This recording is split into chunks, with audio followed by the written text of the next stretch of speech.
manusia. Jadi bisa dicegah dengan jangan sampai kontak sama unta atau jangan minum susu unta yang mentah. Kalau kalau si novel corona sudah bisa penularan dari manusia ke manusia. Mau diapain manusia yang sakit? Nggak mungkin kita bunuh, nggak mungkin kita hindari. Jadi bagaimana caranya untuk pencegahan itu? Kita yang masih sehat harus mencegah supaya tidak tertular si corona ini. Nah, corona ini awalnya dia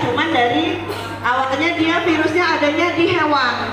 Tapi karena manusia pemakan segala macam hewan dimakan, makanya jadi nular. Kita kena.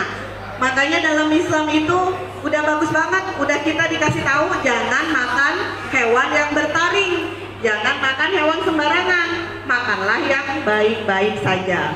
Nah, di sana jadi virus ini awalnya dari hewan, karena manusia makan hewan yang mengandung virus tersebut, jadi terkenalah virus corona.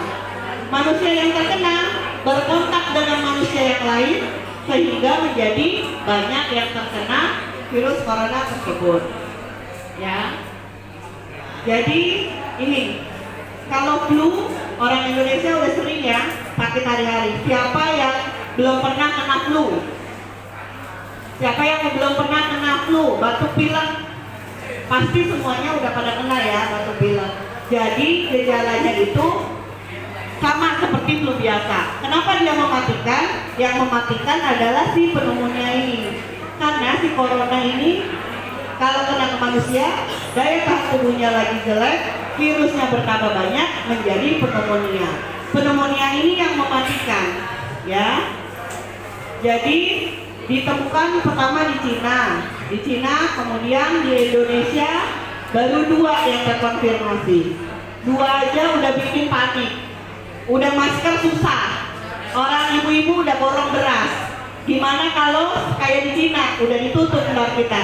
Nah, gimana supaya kita tidak menambah jumlah korbannya? Jadi nanti kita yang harus pencegahan supaya tidak tertular virus corona ini. Nah, ini yang banyak ya. Jadi memang yang merah-merah itu di Cina, Hong Kong, Macau, Taiwan. Ini Indonesia belum karena masih Maret tanggal 1. Ini angka kejadiannya, kasusnya. Jadi kalau si corona dia sebenarnya banyak kasusnya, yang meninggal sedikit. Kalau SARS itu kasusnya sedikit, yang meninggal banyak. Ya, jadi si corona ini dari kasusnya yang meninggal hanya 429, jadi hanya 2%. Sedangkan kalau MERS-CoV itu 30%. Kalau si SARS itu bisa 10% yang meninggal. Ya, jadi sebenarnya angka kematiannya untuk corona ini rendah. Cuma dia penyebarannya yang luas karena sudah dari manusia ke manusia.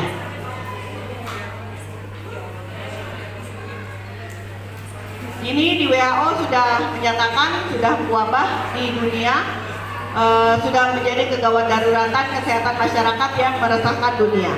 Pada takut nggak kena corona? Pasti takut ya. Nah, ini kematiannya 2-3%. Tapi kematian ini banyak terjadi pada orang-orang yang memang daya tahan tubuhnya rendah, seperti pada lansia, kemudian pada anak-anak, dan pada orang-orang yang menderita penyakit yang menurunkan kekebalan tubuh. Salah satunya HIV tadi.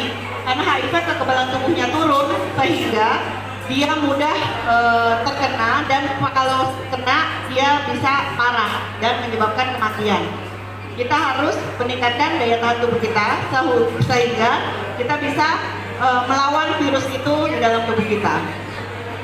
Nah, ini penularannya melalui apa sih? Kalau tadi HIV penularannya agak susah ya, karena dari cairan tubuh, dari darah, dari ASI, dari cairan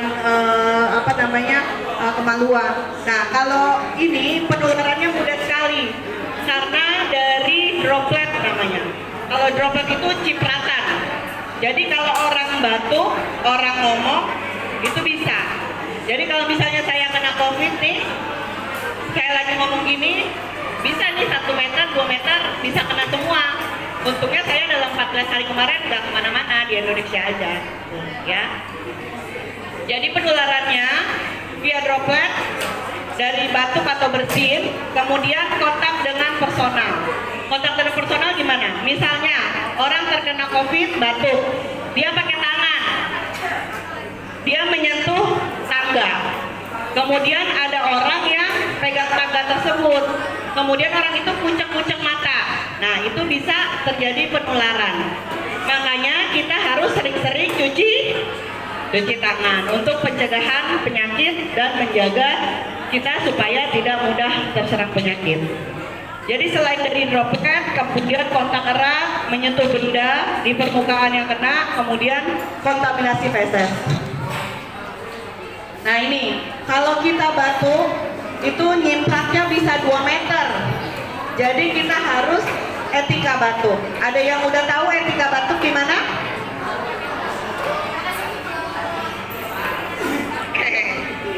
Ada yang tahu etika batuk? Nih, etika batuk yang pertama, ditutup pakai tisu. Ditutup pakai tisu, tisunya langsung dibuang, ya. Buangnya di mana? Tempat sampah. Oke. Cara pertama untuk yang batuk atau bersin supaya kumannya tidak menyebar kemana-mana, tutup pakai tisu, tisu langsung buang di tempat sampah. Yang kedua, pakai punggung tangan. Kalau batuk ya pakai telapak tangan, karena telapak tangan kita memegang kemana-mana. Jadi pakai punggung tangan. Ya, kan kita nggak gesek-gesek punggung kita kan kemana-mana, jadi tidak menyebarkan.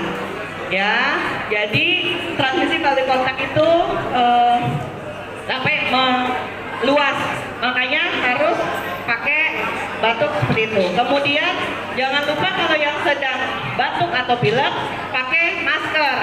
Jadi masker dipakai untuk yang sakit. Fungsinya apa? Di dalam masker itu ada gel.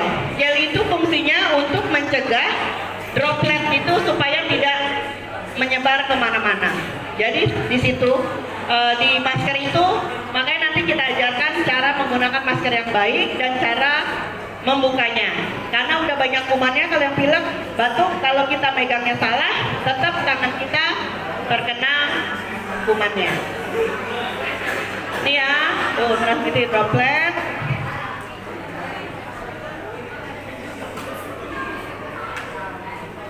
Gejalanya apa sih yang lagi sakit corona ini? Yang pertama demam.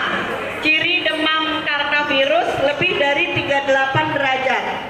Jadi kalau yang demam, kemudian ada batuk pilek, ada gangguan pernafasan, sakit tenggorokan, letih dan lesu, dan dalam 14 hari terakhir dia mengunjungi negara-negara yang ada virus corona, itu bisa kita curigai dia suspek namanya gejala coronavirus ini. Gejalanya tadi seperti saya bilang sama seperti flu biasa. Kalau kita flu kan sering demam, batuk, gangguan pernafasan, sakit tenggorokan, letih dan lesu. Kalau yang sudah parah, pneumonia, sesaknya tambah berat, nafasnya jadi lebih cepat, kemudian itu yang parah. Nah, gimana supaya kita mencegah? Pencegahannya sebenarnya gampang. Ini pencegahan untuk semua penyakit. Jadi tidak hanya untuk corona, juga bisa untuk pencegahan penyakit yang lain. Cuci tangan pakai sabun. Cuci tangan, jadi nggak usah panik, nggak ada hand sanitizer di mana-mana. Cukup cuci tangan pakai sabun. Kalau memang terpaksa susah mencari air dan sabun, boleh pakai hand sanitizer. Sekarang susahan cari hand sanitizer daripada cari air dan sabun. Jadi pakai air dan sabun sudah cukup efektif untuk membunuh kuman-kuman yang ada di dalam tangan kita. Kemudian pakaikan masker. Tadi yang bilang pakai masker kalau sedang sakit. Kemudian gizi seimbang. Pakai gizi seimbang, makan gizi seimbang, banyak sayur dan buah untuk aktivitas kita, daya tahan tubuh kita. Sekarang bukan bahan panganan yang mahal lagi, jahe juga susah nyarinya karena buat daya tahan tubuh. Kemudian hati-hati kontak dengan hewan. Ya, hati-hati dengan kontak dengan hewan. Kalau habis pegang hewan, cuci tangan. Kemudian rajin olahraga dan istirahat yang cukup. Jangan konsumsi daging atau makanan yang tidak matang. Apabila ada pilek batuk, datang ke fasilitas kesehatan. Puskesmas di belakang dekat, ya.